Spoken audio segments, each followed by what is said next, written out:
Just as bad as the $65 assorted snack basket, the $80 brunchella. Do you even remember the $100 white tea?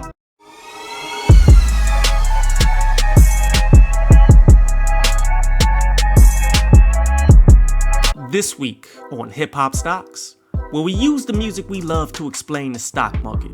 This week, music is down as things are starting to feel like a crash. Maybe because the gap between the caliber of high-end MC and your typical commercial act is really this far. It's like the distance between Tesla and Ford. See, Ford is your average company on the stock market that has been in existence for longer than all of us have been alive.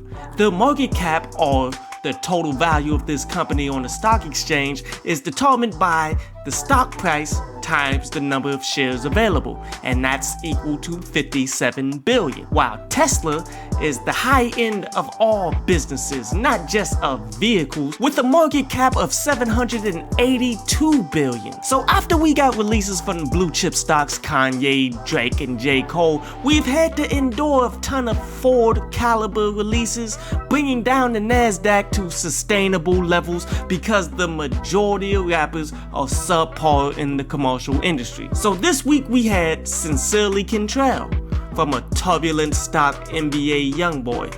A stock I've always felt was overvalued, but when the masses rally behind a stock, you must respect it, much like how they did GameStop. As this project was respectable, but nothing for my portfolio though. I prefer better fundamentals from stocks that I invest in, but no diss to those of you who've been holders of this stock. Westside Gunn released that Hitler Wears Hermes 8 Side B, and if you hold anything to come out of this stock, then you know exactly what to expect from this project. Either you love it or you don't care, and I don't care.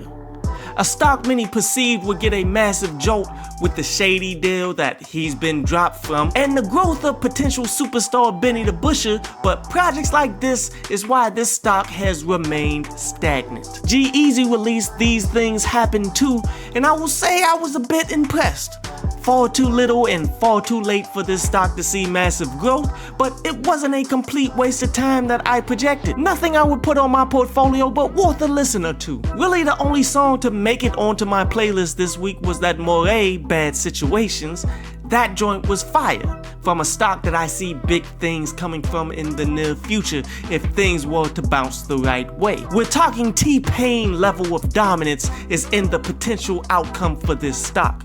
But let's go ahead and look at some of the most trending stocks of this week. NBA Youngboy is up, as he will most likely become the first incarcerated rapper to release a #1 album. The only competition he has right now would be Drake, whose run at the top is clearly over with, and Lil Nas X, which has lacked the support of the retail investors that NBA Youngboy and his current situation was going to garner. If you know anything about art, death, imprisonment, and controversy are all triggers for massive growth on the stock exchange. And with Sincerely Kentrell possibly being the last album of this caliber that we hear from NBA Youngboy, the raw amount of support was going to at least top the charts, as this seems to be NBA Youngboy's biggest selling week to date. Just keep in mind that the labels are going to try to find a way to duplicate this and fail miserably, as this success was from the grassroots, the retail investors, as we've learned this week that YouTube refused to promote this project. As NBA Youngboy's manager expressed on a social media post, YouTube wouldn't promote it because of his image. And this is why I'm no fan of the white supremacist online venues. So they wouldn't promote Sincerely Kentrell, but Lil Nas X's Industry Baby was promoted where children were watching Sesame Street. So hardcore rap designed for adults isn't up to your imagined standards, but a clear agenda designed to impressionable youth is fine. But the reality is the culture will find the music that they want with or without venues like YouTube. So all they did was cost themselves revenue. I just wish people would take that approach to finding music that hasn't been promoted by mainstream. That way we could take full control of this industry. But how are we playing this stock? This is one that I was never interested in, and right now it's way too late to get involved now. You never chase after a stock that had a run that you didn't see coming for situations like this. After this initial run of album sales, there's a distinct chance that this stock becomes a falling knife, as any music from this point on will be unfinished or at least not intended for release. People can point to Bobby Shmurda's return as a point of reference, but that's a different scenario. Everything from this point on looks to be headed down. Kanye is down as he continues to show us his fashion genius. I guess Sway had more answers than you thought he did. So recently Kanye released his Gap collaboration hoodie, and the reception of it hasn't been positive. So are you telling me that the person who did full fashion shows with his clothes looking like homeless attire, as he dictated his models to just stand there like they were iRobots, he dropped something crappy with his clothing line? I'm shocked. Is this even headline news or a continued delusion of a self-gratifying madman who wouldn't know fashion if he got slapped by Dapper Dan? When people finally seen the hoodie, people realized that they could buy this same product on Amazon for 1/4 of the cost. I am anxious to see the excuses that people will continue to give this man, as he clearly is giving no effort. This is as bad as the $65 assorted snack basket, the $80 brunchella. Do you even remember the $100 white tee? But at the end of the day, if people are going to line up for hours like morons to buy this, then the price is accurate. Look at it like Bitcoin. Have you ever touched a physical Bitcoin? Of course not. It's a digital currency that you exchange with cell phones. The value of Bitcoins come from the willingness of people to buy them. I know, it sounds like a paradox, but this is how the economy works. Value is based on the demand people have for a good in question. So I can tell you that Kanye's clothes are just heat pressed clothes bought from Gillidan, and it wouldn't even matter. Kanye has been more hype than quality dating back to the Graduation album, and that's a generous date right there. Therefore, when I see people are willing to pay the extra money so that they can say they got it from the greatest narcissist of all time, I'm not shocked. So how are we playing this stock? I sold my shares in Kanye a long time ago because I prefer better fundamentals in stocks I hold, but many of you still do. At this point, you hold through thick or thin. Delivering on this hoodie is going to make this stock jump because people are dumb enough to buy it. No other reason.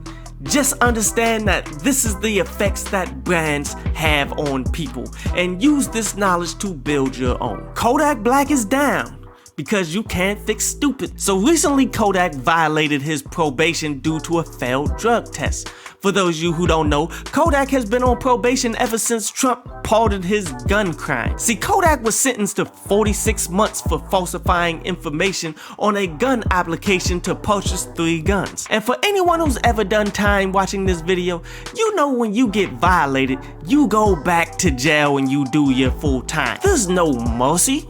But it seems Kodak has had a guardian angel watching over him for an extended period now, don't it? What are the consequences of his actions? 90 days in a treatment facility. All you guys in Kodak's camp need to be aware. Leniency like this in the system of injustice only happens when the individual is providing some kind of information or as a help to the system as a whole. To put it plain and simple, you think Trump does anything good for black people without it being 100% in his favor? Kodak is a bought and paid for shill whose self-hate is well documented with his displeasure of dark-skinned women, who won't look out for his own artists but will be there for Vanilla Ice when he needs him most. For all of you who make excuses for his terrible music, actions like throwing away $100,000 into the ocean that Haitians on the border could have used, I'm only interested in what you got to say about this. But much like Kanye's fan base, you clout chase another man's fame so much that you can't see the truth about a person if it's looking at you right in the eyes. Truth is, Kodak has every indication of being an informant who has no loyalty to foundational black American culture, but yet the only success that he's ever seen in his life has come from us. So how are we playing this stock? I'm giving this person the preemptive ban from the exchange. He is now banned with Snitch 9, as they both have proven to be enemies from the culture that has given them everything. And yes, I seen Snitch 9 get tried at the UFC fight. I find that funny too. But you've been warned. The stock is headed towards zero, and all you fans who won't let go, you're in for a difficult ride.